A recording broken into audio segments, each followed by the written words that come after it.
Who's your father? Mom said he caught some dirty disease and died. The ruthless mafia heir Alessandro had money, power, blood in his hands, but not one woman in his bed. The rumors said the future Don was either impotent or gay. The old matriarch worried about the Moretti bloodline, so she gave the order to me, the maid who sold herself because of the family debt. Strip down and climb into Alexandre's bed. Teach him desire. If you succeed, your family's debts will be cleared. If you fail, don't bother coming back alive. I'd heard that other failed models and celebrities disappeared without a trace after they failed, let alone a girl like me with nothing to my name. That night I crept into his room in nothing but a thin lace slip, kneeling at the foot of his bed, shaking. Alessandro was on the bed, idly toying with the gun. Bianca, what are you doing? He didn't expected me. Your grandmother ordered it. She said I'm to teach my master about sex. He sat up against the headboard, dark silk pajamas loose at the collar. He tilted my chin up, his gaze lingering over my face. Teach me then. I swallowed and took out a sex manual his grandmother had prepared for me. Techniques, positions, all of it. I read the first page in a flat, steady voice, like a prayer. I tried my best to ignore the illustrations. Not one word wrong. Impressive. But what about the pictures? I looked up. What? He suddenly pulled me onto the bed and wrapped an arm around my waist. Then he pointed at the illustrations. If you don't explain the picture, how am I supposed to know what it means? My face burned hot, my ears going red instantly. His pajamas hung loose at the chest, his burning skin pressed against me. I looked down. The picture was explicit. I knew the rough idea, but I was still a virgin. I had no idea two people could even bend that way. They're together. Alessandro pressed my head toward him, his lips almost touching mine. Couldn't follow. Be specific. The text on the page had been one thing. The heat of his breath against my face was another. My face went hot. I shoved the book at him. I don't know how to describe it. Mr. Moretti can see for himself. He didn't take the book. His gaze stayed on me, soft and sly. You don't even know. How are you supposed to teach me? Go back and learn properly. Come back tomorrow. A quarter hour later, I was outside his door, sniffling. Day one, failed. The next day, the matriarch found out I'd failed. Stay here, on your knees, until you figure out how to seduce him! I was punished to kneel in the garden under the rain. The stone slab scraped my knees, and the heavy rain soaked me through. I'd been born to a poor family. My father had gambled away a fortune in debts, and my mother couldn't afford to raise both me and my younger brother. So when I was still a child, she sold me to the Moretti family. It was there I met Alessandro, 16 back then. I'd never known a man could be like that, handsome, intelligent, violent yet elegant.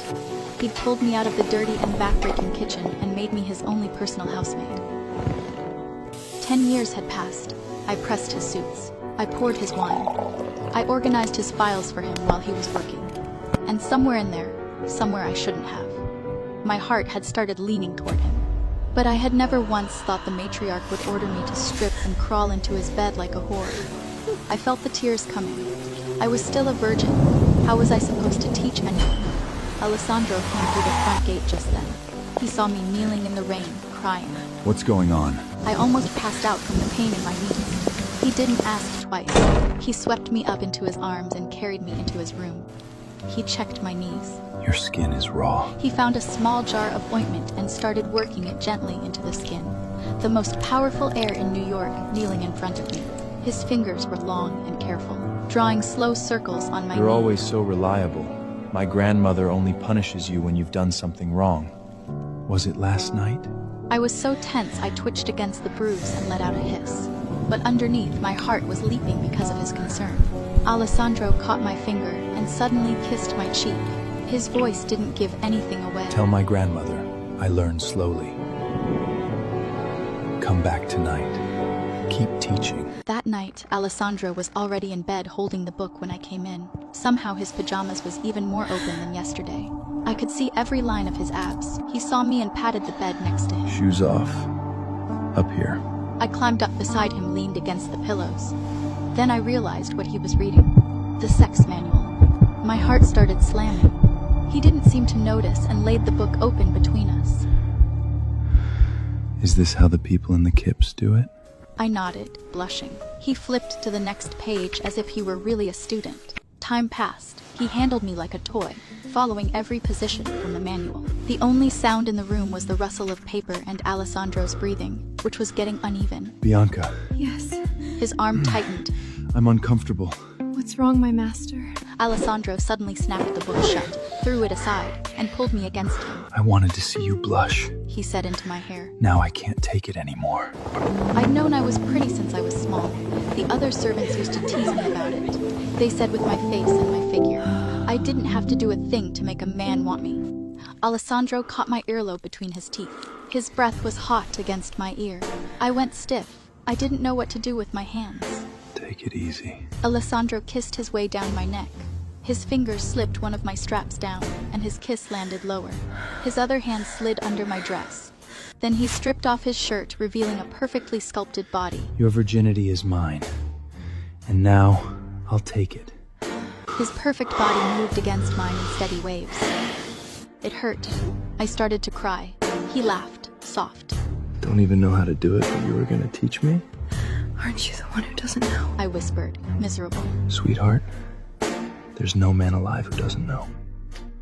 He kissed the corner of my mouth, gentle turning to fierce. When it's the right woman, the body just figures it out. That night, he didn't let me go. Now I knew just how ridiculous those rumors were. That he was impotent, or that he was gay. Once a man's tasted blood, he wants more. For the next 2 weeks, Alessandro wanted me in his bed every night. He was fierce and dark behind closed doors. He had mastered every trick in that manual, except self-restraint. After being teased by a few servants about the marks on my body, I tried a careful approach. I heard that even good things shouldn't be overdone. Too much of it isn't good for the body. I stopped his kiss at my neck. Alessandro laughed. I know a lot, for someone who knew nothing. But he let me sleep that night, at least. The matriarch heard it and nearly broke into tears of joy. Thank God. The Moretti bloodline is saved. Then she turned to me. Bianca, you're a sharp girl, and you've got your head on straight. When the right wife comes into this family, I'll have Alessandro keep you on as his mistress. That was when I realized the matriarch was already arranging Alessandro's marriage. The candidate was Cassandra Santoro, daughter of the Santoro family. Of course, the most powerful mafia heir deserved a wife from a respected mafia bloodline, not someone like me, a small-town girl, a maid. Being kept on by a man like him was a kind of miracle, and I was already half in love with him, and he told me he liked me. I never imagined there could be more. My face burned. I knelt and thanked the matriarch. Good girl. Take this as your reward. She handed me my family debt bond back. It meant I was free of my servant bond or the debt. I almost wept with joy. But Alessandro was the only one who wasn't happy. That night in his bed, he gripped my jaw. Your man is taking a wife. And you're happy?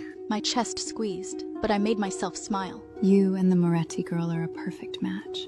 Why wouldn't I be happy for you? His face darkened. Each word came clipped. She's the wife. You're the mistress. The other woman. From now on, I'll be Mark Love to her in this bed every night, trying every position you taught me. If you cross her, she has the right to slap you, scream at you, do whatever she likes. It hit me then. He was warning me. He was afraid I'd get too comfortable, that I'd cross his new wife and bring down trouble. He was reminding me of my place. Yes, Mr. Moretti. I know what I am. I'll stay in line. Somehow he got even more angry. And if she's cruel, if she goes out of her way to hurt you, do you really understand? I lowered my eyes. Then I'll be more careful. I won't make trouble for you. Alessandro's jaw tightened. He was so angry that he actually got dressed. I didn't know what I'd done. I dropped to my knees. He had always been gentle with me. He had never spoken to me like this. Was he getting tired of me? A few days later, Alessandro went out drinking with some of his friends at a private club. He'd always taken me with him before when he went out with that crowd. This time he didn't. The night turned cold after he left. I worried he'd freeze and grabbed his coat to take to him. I got to the back rooms and stopped just outside the curtain booth. I heard one of his friends tease. Hey, Alexandra. Heard you're marrying the Santodi girl. Your little Bianca didn't cry and scream and threaten to throw herself off a roof? She wouldn't dare. That was Alessandro's voice. Cold. A voice I didn't recognize. I lifted a corner of the curtain quietly. Beside Alessandro was a beautiful maid curled against him. Her low-cut bodice pressed snugly against his side. The sight made my blood run cold. Another man jeered. Well, that's new. You used to guard her like a junkyard dog. Alessandro drank. He sounded bored. She's just a toy. A little amusement. A man like me will have countless women in my bed.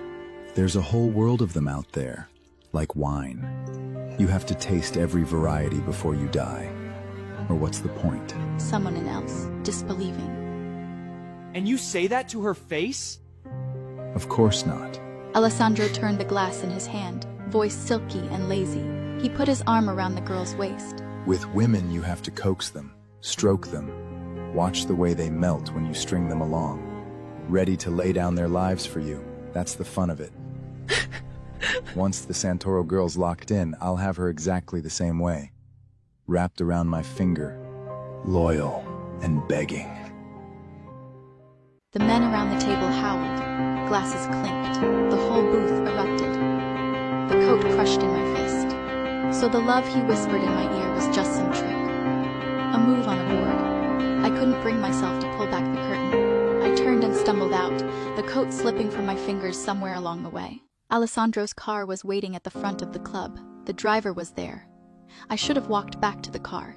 Instead, my stomach turned. I turned into a narrow side hall. I bent over and retched. Nothing came up. I'd counted the days, and I was already 2 weeks late. This was a sign of pregnancy, the worst possible time. I looked around. I was in the back street behind the club. Nobody could see me. My debt bondage were folded in my bag. No debt. No service. I was a free woman. I'd never been brave. I was the most careful person I knew. But somehow, in that minute, I decided I wouldn't be going back to the Moretti estate. I ran out into the rain, around the alley, and flagged down a cab. Take me away from this part of the city, as far as you can. Alessandro finished his last drink and stood to leave. That is when his eyes landed on the coat I had brought. The brooch on it was a gift I'd saved up for months to give him. He snatched it up from the floor, eyes flaring with panic. Who's been here?